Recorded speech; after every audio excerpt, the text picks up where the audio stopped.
सरकार ने जारी किया नए आयकर फॉर्म का मसौदा, अगले महीने होंगे अधिसूचित। नए आयकर फॉर्म में एचआरए दावे के लिए मकान मालिक से संबंध भी बताना जरूरी। वित्त वर्ष 2026 से 27 से लागू होने वाले नए आयकर कानून में किराया भत्ता एचआरए दावे के लिए किराएदार करदाता को मकान मालिक से अपने रिश्ते का भी खुलासा करना होगा।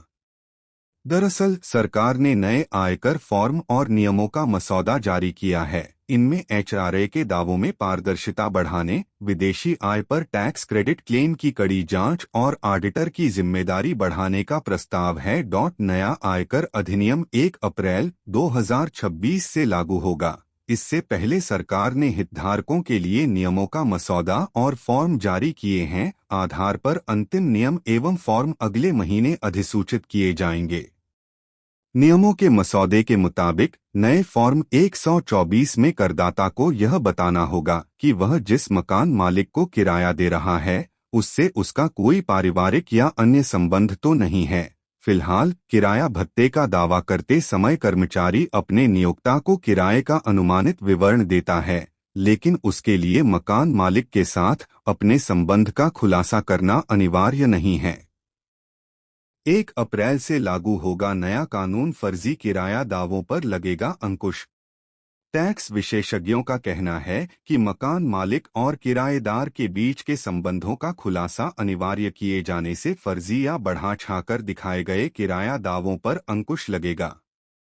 नांगिया ग्लोबल एडवाइजर्स फर्म में साझेदार संदीप झुनझुनवाला के अनुसार यह प्रावधान वास्तविक व्यवस्थाओं को प्रभावित किए बगैर कृत्रिम दावों की पहचान करने में मदद करेगा।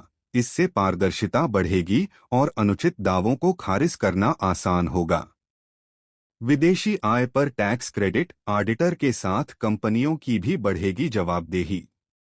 नियमों के मसौदे में विदेशी आय पर टैक्स क्रेडिट दावों के खुलासे के लिए ऑडिटर के साथ कंपनियों की भी जवाबदेही बढ़ाने का प्रस्ताव किया गया है।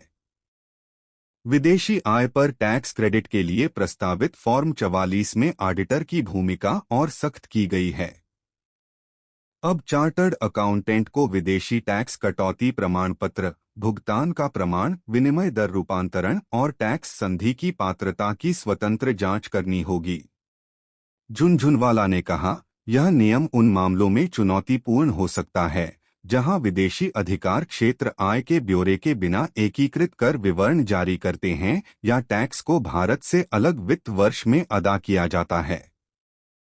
चार्टर्ड अकाउंटेंट्स को टैक्स संधि नियमों जैसे बेनिफिट्स की limitation clause, credit caps, source नियम आदि को समझना होगा, जिसके लिए विस्तृत दस्तावेजीकरण की जरूरत होगी। पैन कंपनियों के लिए आवेदन प्रक्रिया सख्त।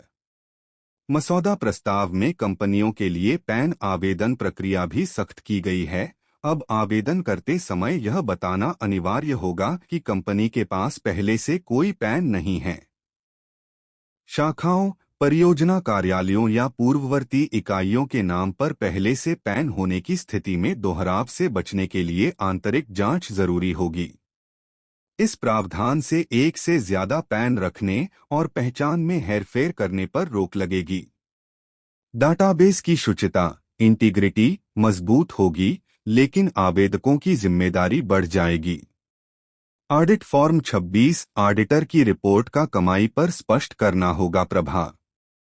नए टैक्स ऑडिट फॉर्म 26 में अनिवार्य किया गया है कि वैधानिक ऑडिटर की रिपोर्ट में अगर कोई प्रतिकूल टिप्पणी, अस्वीकरण या पात्रता है तो उसका कमाई, हानि या बुक प्रॉफिट पर प्रभाव स्पष्ट किया जाए। इसका मतलब है कि कंपनियां अब ऑडिट क्वालिफिकेशन को सिर्फ डिस्क्लोजर का मामला नहीं मान सकती।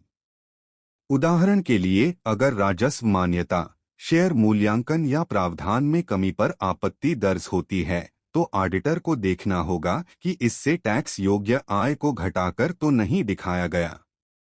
कर ऑडिट रिपोर्ट में इस्तेमाल अकाउंटिंग सॉफ्टवेयर, क्लाउड या सर्वर का विवरण, आईपी एड्रेस, डाटा स्टोरेज का देश और भारत में स्थित बैकअप सर्वर का पता भी बताना होगा।